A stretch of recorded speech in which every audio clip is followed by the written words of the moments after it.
Bonjour et bienvenue sur votre chaîne. Aujourd'hui nous attaquons les fades intrigues de notre série Emanette. N'oubliez pas de vous abonner et de cliquer sur la cloche de notification pour ne rien rater de nos vidéos. Allez, c'est parti.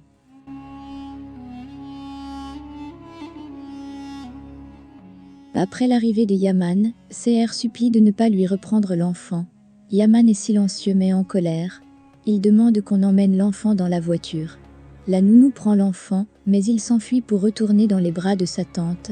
Après cela, Yaman redemande qu'on le reprenne. Seher est tenu à l'écart par Yaman, puis il se retourne. Seher le retient, et il s'exclame « Tu es allé trop loin ». Sur ces mots, elle le lâche, mais crie en disant qu'il ne peut pas lui prendre son neveu, c'est son héritage. Yaman s'en va et fait signe à ses hommes de s'occuper d'elle. Il l'emmène.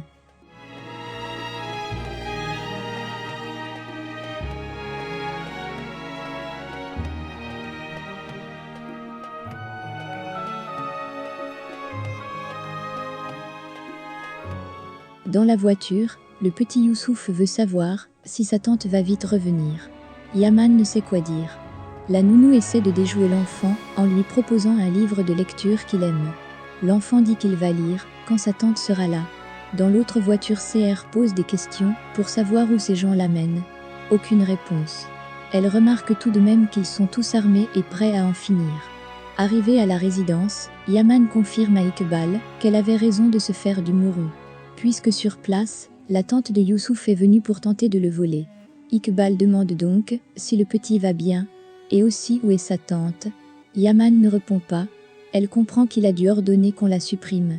Quand elle reste seule, elle se souvient de comment elle a donné l'information à Seher pour l'hôpital.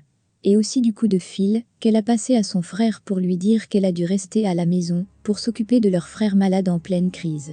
Et elle a affirmé avoir vu Seher suivre la voiture donc, qu'il fallait que Yaman fasse absolument un tour à l'hôpital.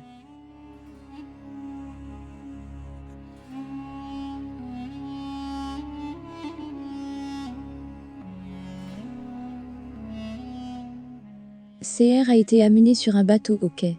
Elle se débat, mais les hommes de main de Yaman l'attachent par les chevilles et l'accrochent. On lui demande d'abandonner son neveu. Elle pleure mais refuse. On la descend alors dans les eaux froides suspendues à la corde. Youssouf est dans la chambre, il est très préoccupé au sujet du retour de sa tante. La nounou n'arrive pas à le déconcentrer. Yaman arrive et dit à son neveu qu'il faut qu'il comprenne que le seul endroit où il sera en sécurité c'est dans cette maison. Et avec sa famille. Pas ailleurs.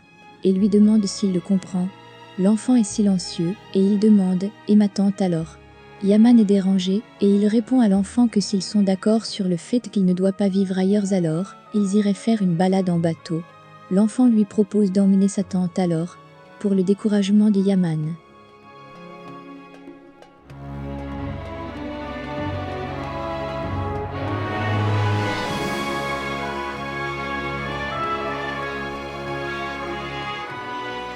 Sur le port, on sort Seher, et elle crie de rage.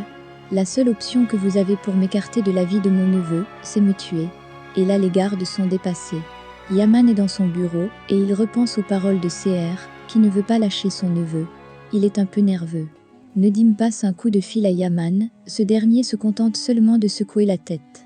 Seher se lève dans un champ, elle y a été jetée par les hommes de Yaman, avec une flèche enfoncée dans le bras.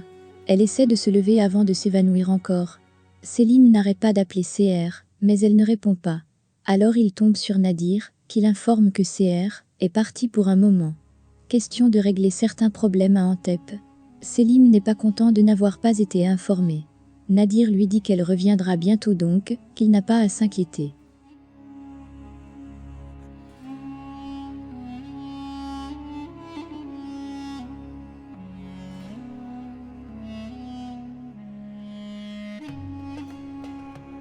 Seher fait un songe où sa sœur vient la réveiller et lui demande de rester vivante pour soutenir Youssouf. Elle ne doit pas se laisser faire. Kevser demande pardon à sa sœur pour tout le temps qu'elles ont fait sans jamais se voir. Puis elle lui dit qu'elle a fait une promesse à Youssouf. Elle a promis de revenir, donc Youssouf l'attend, et qu'elle doit aller le voir. Quand elle revient à elle, elle décide de revenir chercher Youssouf et se dit qu'il est son héritier désormais, chez les Kirimli. L'oncle Zia fait tout pour que le petit Youssouf joue au bateau avec lui. Mais il n'est pas d'humeur. Alors son ancienne nounou vient l'emmener à la cuisine pour qu'ils préparent le repas ensemble. L'enfant veut faire des anchois, il est tout joyeux.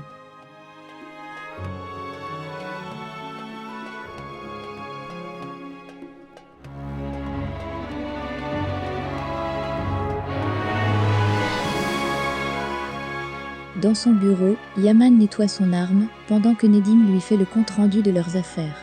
Tout semble bien se passer, malgré quelques difficultés réglées. Yaman demande ce qu'on a fait de CR. Il lui répond qu'elle a été tellement terrifiée devant sa mort, qu'elle ne reviendra plus. À cet instant, Yaman la voit sur l'écran de surveillance. Les deux hommes vont au balcon, et il la voit devant le portail. Yaman demande à Nedim d'aller voir ce qu'elle veut, car il pense qu'elle ne vient pas voir Youssouf. C'est l'heure du repas.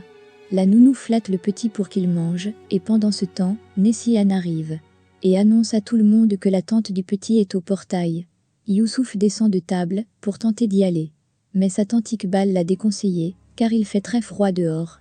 Et la nounou a dit à l'enfant qu'il avait promis de prendre ses médicaments. Ainsi elle l'emmène loin de tout ce qui se passe là.